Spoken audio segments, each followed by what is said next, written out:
music we've heard for a while. Can you tell us about the band getting together again? So it's been nearly 17 years since the band last did anything, and that was the Unfinished Business album. We spent a good year recording that, and when the band, I wouldn't say split up, when the band just stopped, everybody went and did all different things. I think musically people were doing different things, but there was nothing serious, and then we just got on with living our lives. But then for me it got to a point where I realised that music was very important to me, and I hadn't finished. And then we got to get in touch with Bill, and we were talking, and Bill was in the same position. Spoke to the other two guys and they felt the same, so it was right that we did get back together again and start writing. So as far as Lovin You and writing other songs, how does the songwriting process work for you? Well, that's a good start. Lovin You was one of the first two songs that we actually wrote, and that's going to be the first single.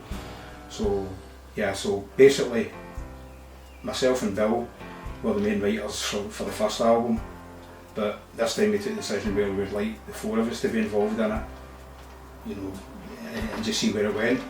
But obviously you need to have a starting point, so myself and Bill got together. He had an idea, I had an idea, we worked on it.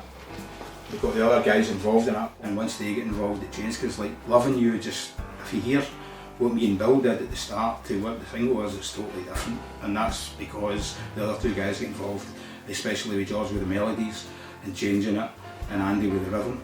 It just makes it better. Yeah, these are such a tight-knit group, you can tell kind of the different influences. Having the four of us in the room sometimes can be a challenge, do you know what I mean? And it's sometimes better just to get the initial ideas with the two guys who maybe did it previous, but certainly this time it's been different and it's been better. So the two songs that you've that are on the way to being released are both quite heavy-duty kind of issues with them. You know, they both kind of are very emotional and important.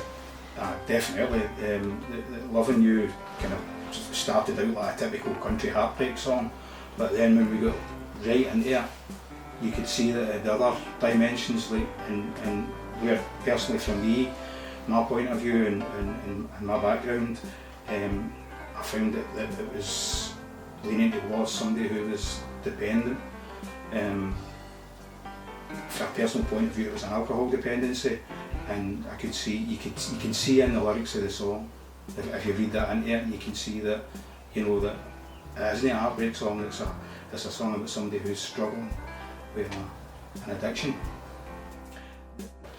So what would be your vision for OneDay40 in the future then? Well, the vision is, as I say, the single's coming out, I think it's coming out this week, and the idea is to have the album out before one of us dies. The idea is to have the album out hopefully sometime next year.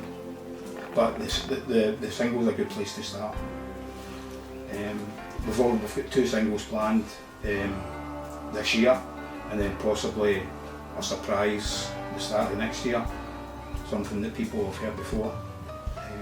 So, like, yeah, that's what we're just doing.